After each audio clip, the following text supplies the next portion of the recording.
तो बच्चों इस वीडियो के अंदर हम करेंगे क्लास 10th के चैप्टर नंबर 5 एपी की एक्सरसाइज 5.2 का क्वेश्चन नंबर 9। तो क्वेश्चन नंबर 9 दिया है, if the third and the ninth term of an AP are 4 and -8 respectively, which term of the AP is 0। Means third term क्या है AP की 4 और ninth term क्या है माइनस का 8। तो बताइए कौन सी टर्म ऐसी होगी जिस पर क्या आ रहा होगा 0। तो इसके अंदर सबसे पहले हम वो चीज लिख लेते हैं जो हमें गिवन है। हमें दे रखी है थर्ड टर्म। थर्ड टर्म हम किसको कह सकते हैं? थर्ड टर्म हम कह सकते हैं A3 को। वो कितनी दे रखी है 4। और फिर उसके बाद हमें बताया नाइन्थ टर्म। तो नाइन्थ टर्म को आप क्या लिख सकते हो? A9। तो A9 कितनी दे रखी है? माइनस का 8। और हमसे पूछा है कि बताइए 0 कौन से नंबर पर आ रहा होगा। जैसे अभी आपने जो क्वेश्चंस किए हैं, जैसे यहाँ पर ये 18 कौन से नंबर पर है? 4 नंबर पर। 78 कौन से नंबर पर था? वो हमने निकाला था। कौन से नंबर पर था? 16 नंबर पर। तो ऐसे ही 0 जो होगा वो 0 कौन से नंबर पे होगा ये हमें फाइंड आउट करके बताना है। तो उसके लिए आपको क्या करना पड़ेगा? पहले ए और डी की वैल्यू फाइंड आउट करनी पड़ेगी, क्योंकि 0 को हम ए एन मान लेंगे, एन हमें फाइंड आउट करना है। तो ये जो फॉर्मूला होता है ना हमारे पास, A N equal to A plus N minus one into D, इसमें से हमारे पास जो एन है वो तो हमें फाइंड आउट करना है। ए एन की जगह पर हम 0 रख देंगे, ए और डी हमें निकालना पड़ेगा इन दोनों से। तो सबसे पहले जो हमारे पास A3 दे रखा है 4, A3 को हम क्या लिख सकते हैं? A plus 2D। और ऐसे ही A9 को हम क्या लिख सकते हैं? A9 माइनस 8 है, तो A9 को हम लिख लेते हैं A plus 8D equal to minus का 8। ठीक है, ये चीज कैसे आती है? ये ऐसे आता है कि अगर A9 है तो A9 को हम क्या लिखते हैं? A plus 9 minus 1 into D. यही तो फॉर्मूला होता है, AN equal to A plus N minus 1 into D. ऐसे यहाँ पर अगर A3 है तो यहाँ पर 3 रख देते, 3 माइनस 1 कितना हो जाता? 2D। ठीक है, तो ये दो इक्वेशन हमारे पास बन गई। इन दोनों इक्वेशंस में से अब ए और डी की वैल्यू को फाइंड आउट करेंगे एलिमिनेशन मेथड लगाकर। मान लीजिए ये वाली इक्वेशन है आपकी फर्स्ट और ये वाली इक्वेशन क्या हो गई? सेकेंड। तो अब हम लगा रहे हैं एलिमिनेशन मेथड। तो बाय यूजिंग एलिमिनेशन मेथड हम एक चीज कर सकते हैं कि कोई सी भी एक इक्वेशन को ऊपर रख लो, कोई सी को भी नीचे। जैसे चलो इस बार इसको रख लेता हूं, a plus 2D equal to 4। और दूसरी इक्वेशन क्या है? a plus 8D equal to minus का 8। इसको भी रख सकते थे ऊपर, कोई दिक्कत नहीं थी। पीछे वाले क्वेश्चन में हमने इधर वाली रखी थी शायद। तो यहाँ पर नीचे वाली इक्वेशन जो इसके साइन चेंज कर लो, ये माइनस का हो जाएगा, 8D प्लस का है तो ये भी माइनस का, 8 माइनस का है तो ये हो गया प्लस का। ये a से a कैंसिल हो गया। यहाँ पर 2D प्लस का है और 8D कैसा है? माइनस का। अब इसका साइन ये नहीं है, ये है। तो 8 में से 2 गया तो कितना बचेगा? 6D, क्योंकि ये प्लस माइनस क्या होता है? माइनस।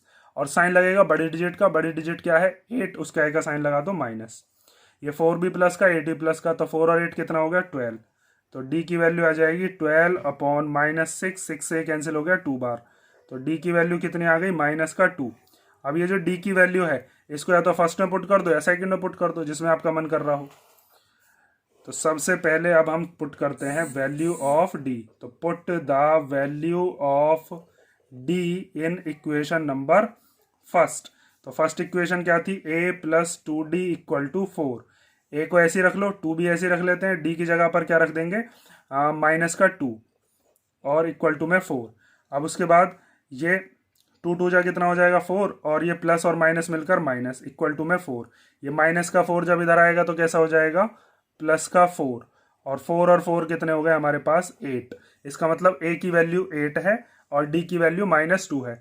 हमें बताना है कि बताइए 0 कौन से नंबर पर आ रहा होगा। मीन्स हमें an दे रखा है 0 और हमें बताना है कि किस नंबर पर है ये 0, ये बताइए। तो an का फॉर्मूला तो हम लगाते हुए आए हैं, a plus N minus 1 into D. तो an की जगह पर क्या रख देंगे? 0। a की जगह पर क्या रख देंगे? 8 प्लस n माइनस 1 और d की जगह पर क्या रख देंगे? माइनस का 2। ठीक है, ये मल्टीप्लाई में है, यहाँ पर माइनस का 2। तो ये जो 8 इधर प्लस का इधर आकर कैसा हो जाएगा? माइनस का। ये वाला साइन नहीं है 8 का, यहाँ पर है इसका साइन, यहाँ पर कोई साइन नहीं है तो प्लस का ही माना जाएगा। तो ये हो जाएगा 0 minus 8 equal to n minus 1 और मल्टीप्लाई में -2। अब 0 में से 8 को माइनस करोगे तो माइनस का ही 8 आएगा। ये मल्टीप्लाई का -2 इधर आ जाएगा इसके डिवीजन में। इधर क्या बचा? n minus 1। माइनस से माइनस कैंसिल हो गया, 2 के टेबल से 8 कट गया 4 बार। तो यहाँ से हमारे पास 4 इक्वल टू आ गया n माइनस 1। तो ये माइनस का 1 इधर आकर कैसा हो जाएगा? प्लस का 1। तो n की वैल्यू क्या आ गई? 5। तो हम यहाँ पर एक चीज़ लिख सकते हैं कि 0 जो है वो कौन सी टर्म है, 0 is the fifth term of AP, fifth term of AP. ये जो एपी हमें दे रखी थी इसमें 5वें नंबर पर क्या बैठेगा, 0 बैठेगा। ठीक है, अब हम करते हैं क्वेश्चन नंबर 10। तो क्वेश्चन नंबर 10 दिया है, the 17th term of an AP exceeds its 10th term by 7। Exceed का मतलब क्या होता है, एक्सीड का मतलब होता है बढ़ना। ठीक है, 17th टर्म जो है वो कितनी बढ़ रही है 10th टर्म से, 7। जैसे अगर आपसे ये कह दिया गया कि एक नंबर ले लिया 20 और एक नंबर ले लिया 15, तो बताइए 20 जो है ये कितना बढ़ रहा है 15 से, तो आप बताओगे 5 बढ़ रहा है। तो उसके लिए आप क्या करोगे, इसमें से इसको माइनस कर देते हैं और हमारे पास नंबर आ जाता है। या फिर आप ऐसे भी कह सकते हो कि अगर हम इन दोनों का डिफरेंस देखें तो डिफरेंस 5 है। ठीक है, तो अब इसके अंदर हमें सबसे पहले क्या दे रखा है, हमें दे रखा है कि 17th term exceeds 10th term by 7। तो इसको हम ऐसे लिख सकते हैं कि A17 जो है वो A10 से कितना बड़ा है, 7 बड़ा है। भाई अगर जैसे मान लीजिए यहाँ पर 20 और 15 को आपको इक्वल करना होता, बीच में अगर इक्वल करना होता तो 5 बड़ा ये जरूर है, लेकिन आपको 5 प्लस किस में करने पड़ते, इसमें, तभी तो आप इक्वेलिटी का साइन लगा पाते। तो यहाँ पर बड़ा तो ये है, ये बढ़ रहा है, लेकिन हमें 7 प्लस करना पड़ेगा इधर, ताकि ये दोनों के दोनों कैसे हो जाएं, इक्वल हो जाएं। जैसे अगर एक तरफ 17 है एक तरफ 10 है, तो आपसे ये कह दिया जाए 7 बड़ा कौन है, 17 बड़ा है। लेकिन अगर मुझे दोनों के बीच में इक्वेलिटी का साइन लगाना तो मुझे +7 इसमें करना पड़ेगा। ठीक है, क्योंकि ये तो पहले से ही 7 बड़ा है। तो अब A17 को क्या लिख सकते हो आप, A+16D। ऐसे ही A10 को क्या लिख सकते हैं, A+9D और फिर प्लस में 7। ये चीज़ समझ में है ना आपको, कैसे निकालता हूं मैं इस चीज़ को। जो भी नंबर यहाँ पर होता है उसमें डी के आगे जो नंबर है वो एक कम आता है। कौन सा फॉर्मूला लगाकर, जैसे अगर AN है तो AN क्या होता है, A+n-1 इंटू डी। अब तक तो एक फॉर्मूला आपको रट गया होगा।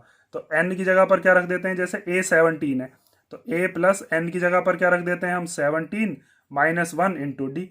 तो ये A17 कितना हो जाएगा, A+16D। ऐसे ही अगर मान लीजिए आप इसी फॉर्मूले के अंदर A10 रख देते, तो 10 रखने के लिए A+10-1 इंटू डी। तो A10 इक्वल टू कितना आ जाता है, A+9D। ठीक है, आप चाहो तो ये चीज़ भी क्वेश्चन के अंदर इंक्लूड कर सकते हो, लेकिन डायरेक्ट भी लिख दोगे तो भी सही है।